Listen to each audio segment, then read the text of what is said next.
I don't know why I've decided to answer your hoop house questions in front of the hoop house instead of in the hoop house, except that it's kind of drippy in there. I actually just went in and it was very rainforest-like, which is a good thing. We're excited that things are warming up in there, even though it's cooling down out here. But I have my second cup of tea of the day because we really can't go without multiple cups of tea this time of year. And I'm going to answer your questions about the hoop house. I definitely keep getting the same ones over and over again, especially over on Instagram, which is where most of these questions ended up coming from. So let's dive in. All right, number one, where should I put my hoop house? I don't have a lot of space to work with. So it's really important when you're deciding where to put your hoop house that you're paying attention to where the sun is in relation to where that structure is going to be. In an ideal scenario, you would orient your hoop house so that the long edges were on an east to west axis. This way it's capturing the most passive solar energy from the sun throughout the day. But realistically, I know that's not possible for everyone. The most important thing is to just make sure that you're in a spot that has no shade. Now, I realize I'm saying this and there's clearly shade on the hoop house behind me.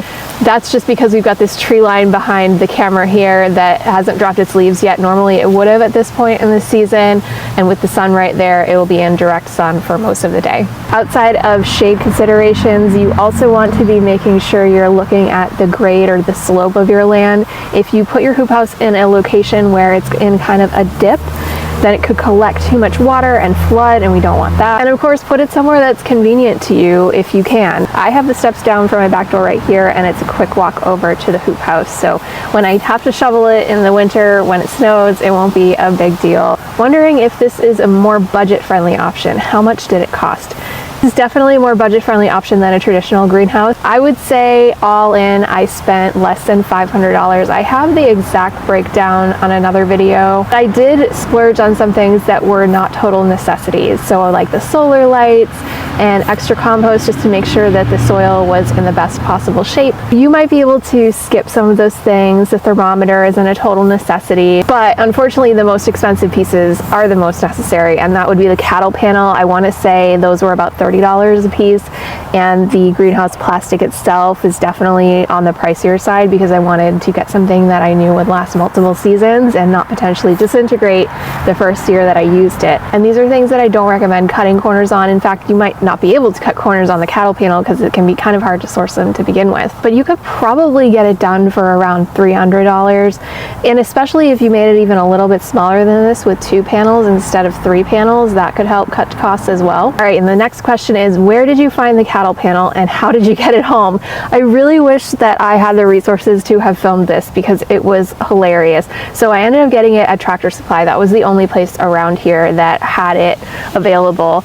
And the boards are like 4 by 16 feet. 16 feet is actually like a lot bigger than I thought it was going to be. So my parents have a Tahoe and I took that to pick it up, and it still was like, we almost broke the truck. We almost broke the truck and we almost were a danger to society bringing it home. Eventually got it on the roof of the truck and bungee corded it all down, and it was a quick drive, so it wasn't on there too long. Does it really matter how thick the plastic you use is? Yes, it really matters. So there's a couple of things with the greenhouse plastic that are non-negotiables in my opinion. So you want 6 mil greenhouse plastic. That's really standard for greenhouse plastic used in this application. You also need to make sure that it's UV stabilized. It won't break down as quickly when it's exposed to the elements. What kind of zipper is that? The zipper, I was not expecting this to be like the #1 question, but this is 100% the #1 question I've been getting on this, no matter where I'm talking about it, Instagram, TikTok, YouTube. Everyone wants to know where this zipper is. So I had this idea, maybe because I built my own house, so I'm kind of in like that DIY mindset already. This is honestly just a zipper that painters use when they're making those plastic sheet walls before they paint your house to keep everything clean so that they can get in and out of rooms more easily. And they're just adhesive, and you can get them at most hardware stores. I do have them linked. I will put the link down below in case you're having trouble finding them. So this one will be the exact one that I'm using. And like I said, with the zippers, I could have done just one single zipper down the middle and made it like flap open, or do the 2. And it comes as a pack of 2, so you might as well use them both unless you have another application for them, which I just did not. How did you end up securing the long wall plastic edges to the ground? I didn't film this because it took me so long filming the greenhouse plastic episode and I was so tired by the end of it because the plastic was so long. Every time I had to film a new scene, I literally had to like run 30 feet with the tripod, move it, run back into position to film it, run back to the tripod. So everything was taking like 5 times as long as it needed to. And by that point in the video, I was just done. It really isn't something that's super complicated, so I can definitely just explain it for you here. So all I did was along that long edge, I dug a trench down about a foot roughly. And then I just kind of rolled up all that extra plastic and shoved it in the trench and buried it with dirt. And it's working surprisingly well. It's also helping to anchor down the hoop house, obviously, which I know there's been concerns about that. So there's no clips on the long edge, no nails, no staples, nothing. It's literally just buried underground. What can you grow? Can you grow tomatoes in winter? This is something that I think a lot of people get like really excited when they first hear that I'm growing food all winter. They're like, oh my God, I can have cucumbers, I can have tomatoes, I can do all the things that I love about summer in the winter. And unfortunately, that's not the case. There is still some compromise that has to be made here. So I'm specifically growing cold hardy crops. And most of those, of course, are gonna end up being in the brassica family. I'm not doing Brussels sprouts in there or broccoli, but I'm doing like more of the leafy brassicas, like kale. I have like 5 different kinds of mustard in there. I have arugula, even though I know I've said this a million times, I hate arugula, but we're still trying it. It's the Astro variety, and I'm really hoping that because it's Astro and it's a little bit more mild, if I pick it small, I'll actually enjoy eating it. I also have Swiss chard, I've got some lettuce in there, scallions, which I'm really excited to try, and I'm also overwintering my rosemary plants in there. I have a really hard time getting rosemary to overwinter outdoors, even mulching it here, because our winters are so long and the ground freezes so thoroughly. I'm hoping that they will at least survive in there. If they're not harvestable, that's not a huge deal. I'm just gonna let them go dormant and protect them within that structure. And I also have carrots, and something I'm really excited about is the black Spanish radishes. I've never tried those. They're huge. They're like baseball size. They're black on the outside and they're supposed to be really spicy. I do have a whole video going through exactly everything that I'm growing and how it does well in the cold, in case you want to check that out. I'll put the link down below. How much warmer will the hoop house stay compared to outside? It should stay about 10 to 15 degrees warmer than the outside temperature. So we'll still get fairly cold in the ambient airspace inside the hoop house itself. And that's okay because, like I said, I'm growing all these cold hardy crops. Big difference that it's going to make is it's eliminating the wind chill, which is a huge factor for plants being able to survive the winter. And it's also preventing the ground from freezing. These plants may stop growing and kind of go dormant, but they'll still be harvestable and they'll survive the winter. Why don't you add compost or some sort of heat source or dig down? So there have been some really fun suggestions of how I could improve upon this design, and I've researched a whole bunch of them. Really wanted to show how much you could do with as little as possible, especially because of my chronic pain. Doing a big extensive project on something that probably is going to be temporary, I'm probably going to end up ripping this out and putting in a permanent greenhouse structure. It just wasn't worth it. And I wanted to show something that would be super accessible no matter where you were at, no matter how much money or time or physical ability you had. You could add a cob stove, you could definitely do the compost because that releases heat. I wouldn't add an electric heat source to something like this because it's not well insulated. You really need double walls that have like the blower in between the plastic to hold that heat in order for it to be efficient and worthwhile. But there's a million ways you could expand on this idea. I just love that it's a blank slate and that people can improvise on top of that. Aren't you worried about it blowing away?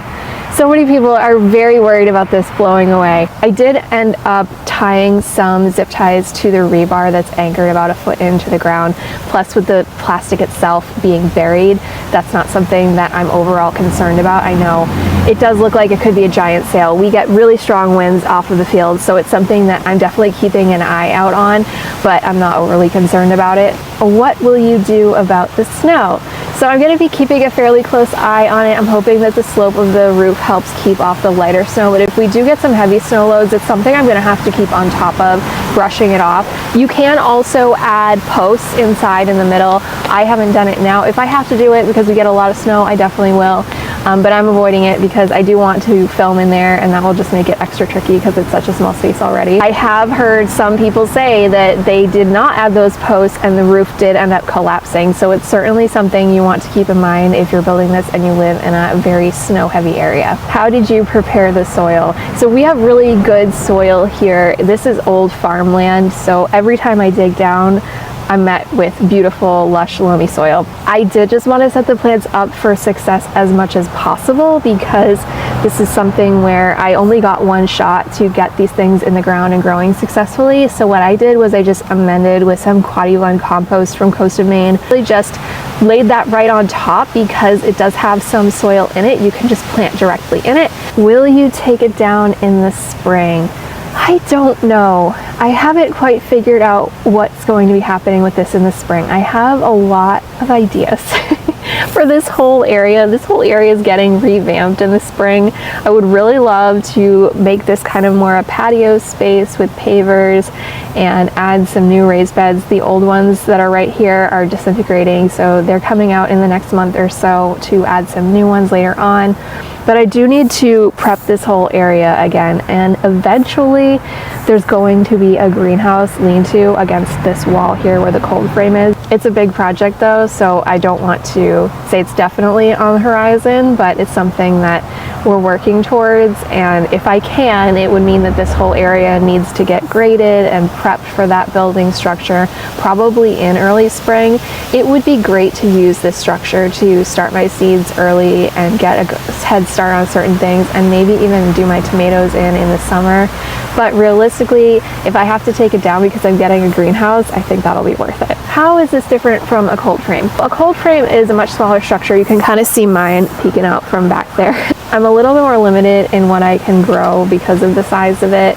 I also find them to be a lot of maintenance, so especially because I'm using glass windows, if I used corrugated like plexiglass, I think that would have been a better choice. Because it's under the eave of the house, what ends up happening is icicles fall on it and I lose the glass in the window at least like once a year. In fact, it actually has a crack in it right now already, so I do need to replace one of those windows as it is.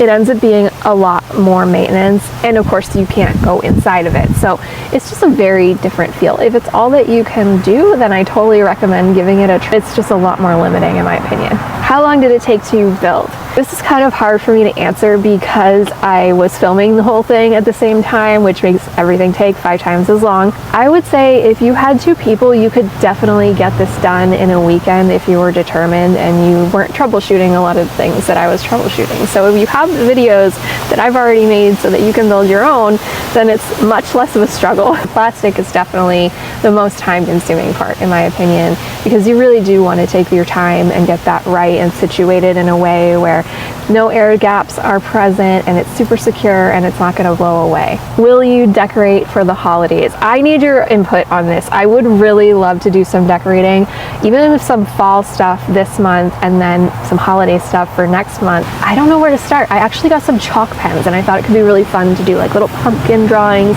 but that washes off really fast, so it would be totally temporary. And I wouldn't want to do big, bold designs that would actually block the sun from getting inside, so it would be kind of more open designs. And I'm not like an excellent illustrator, so I'm not really sure how that will turn out. I really want to add some planter-like things to the front of this. Maybe some corn stalks could be really fun, but just some planters with some greenery, or even do like a garland along the arch and a little wreath could be really fun. So let me know what you think, because we should definitely decorate the hoop house for one of our day in the life videos in the next couple of weeks, and I would love to have your input before I do that. Okay friends, I really hope this was helpful. Let me know in the comments if you have any other questions at all, and make sure you're subscribed so you don't miss any more hoop house updates in the future. Happy gardening.